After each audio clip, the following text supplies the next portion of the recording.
السلام علیکم۔ عید الاضحیٰ کا دوسرا دن مبارک ہو۔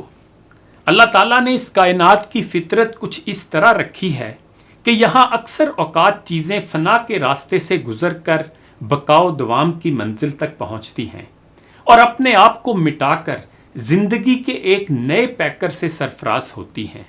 سورج ڈوبتا ہے لیکن اس ڈوبنے میں صبح نو کی آمد چھپی ہوتی ہے۔ چاند اپنا منہ چھپاتا ہے لیکن اس لیے کہ کچھ گھنٹوں کے وقفے کے بعد نئی آب و تاب کے ساتھ افق پر طلوع ہو اور پھر بدر کامل بن کر لوگوں سے خراج تحسین وصول کرے۔ کسان جس بیج کو زمین میں ڈالتا ہے وہ بظاہر اپنے وجود کو کھو دیتا ہے، فنا کر دیتا ہے، لیکن اسی بیج سے لہلہاتے ہوئے پودے وجود میں آتے ہیں۔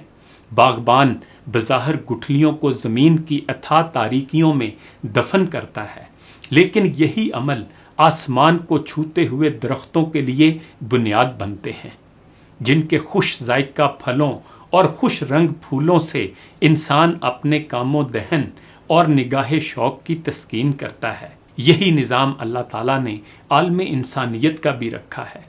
جو شخص اپنے آپ کو جتنا مٹاتا ہے وہ اسی قدر سربلندی سے نوازا جاتا ہے۔ اللہ کے پیارے نبی صلی اللہ علیہ وآلہ وسلم نے فرمایا، جو شخص اللہ کے لیے جھکتا ہے اور پستی کو قبول کرتا ہے، اللہ تعالیٰ اس کو سربلند فرماتا ہے۔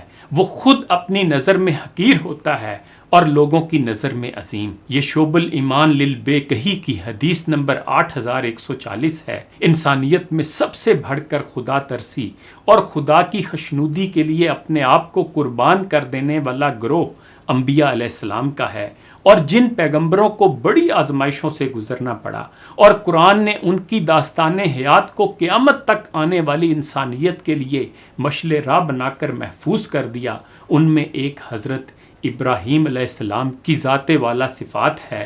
حضرت ابراہیم علیہ السلام نے دعا کی تھی کہ بعد میں آنے والوں میں میرا ذکر خیر باقی رہے۔ یہ دعا اس شان سے قبول ہوئی کہ آج دنیا میں 3 بڑے مذاہب، اسلام، عیسائیت اور یہودیت کے ماننے والے حضرت ابراہیم علیہ السلام کی طرف اپنی نسبت کرتے ہیں اور اسی نسبت کو اپنے لیے تمغہ افتخار سمجھتے ہیں۔ یہ بلندی حضرت ابراہیم علیہ السلام کو ان کی بے پناہ قربانیوں کے بعد حاصل ہوئی۔ All India Muslim personal law board کے general secretary Maulana Saifullah Rahmani کے بقول، اگر حضرت ابراہیم علیہ السلام کی حیات طیبہ کا قرآن کی روشنی میں مطالعہ کیا جائے تو اس کا خلاصہ صرف 2 باتیں ہوں گی: دعوت حق اور اسراء میں قربانیوں فداکاری۔ حضرت ابراہیم علیہ السلام نے اپنے رب کی رضا اور خوشنودی کے لیے اپنے آپ کو مٹانے میں کوئی کسر باقی نہیں رکھی۔ اپنے آپ کو مٹایا، اپنے تعلقات کو مٹایا، بیوی اور شیرخوار بیٹے کی محبت کو مٹایا اور جوان بیٹے کو مٹایا، لیکن قربانی دینے اور اپنے آپ کو مٹانے کے عمل نے حضرت ابراہیم علیہ السلام کو زندہ و جاوید بنا دیا۔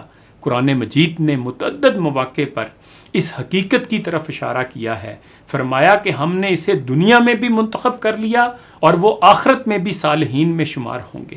قرآن مجید نے اس سرفرازی و سربلندی کو 2 باتوں سے جوڑا ہے: ایک خدا کے سامنے سر تسلیم جھکانا جس کا مثالی طریقہ نماز ہے، دوسرے خدا کے راستے میں قربانی جس کا علامتی عمل بقر عید اور حج کی قربانی ہے۔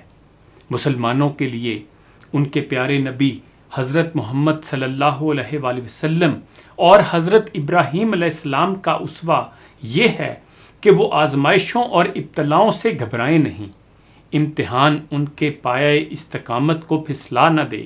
حالات کچھ بھی ہوں، اگر ان کی پیشانیاں خدا کے سامنے خم رہیں اور خدا کی خوشنودی کے لیے قربانیوں فداکاری کا اتھاہ جذبہ ان کے سینوں میں متزن رہے تو پھر سربلندی، کامیابی اور سرفرازی آخرت ہی میں نہیں دنیا میں بھی ان کے قدم چومے گی۔ اقبال کے بقول، آج بھی ہو جو ابراہیم کا ایماں پیدا، آگ کر سکتی ہے انداز گلستاں پیدا۔ انہی گزارشات کے ساتھ عابد اقبال کھاری کو اجازت دیجیے۔ اپنا خیال رکھیے گا۔ اللہ حافظ۔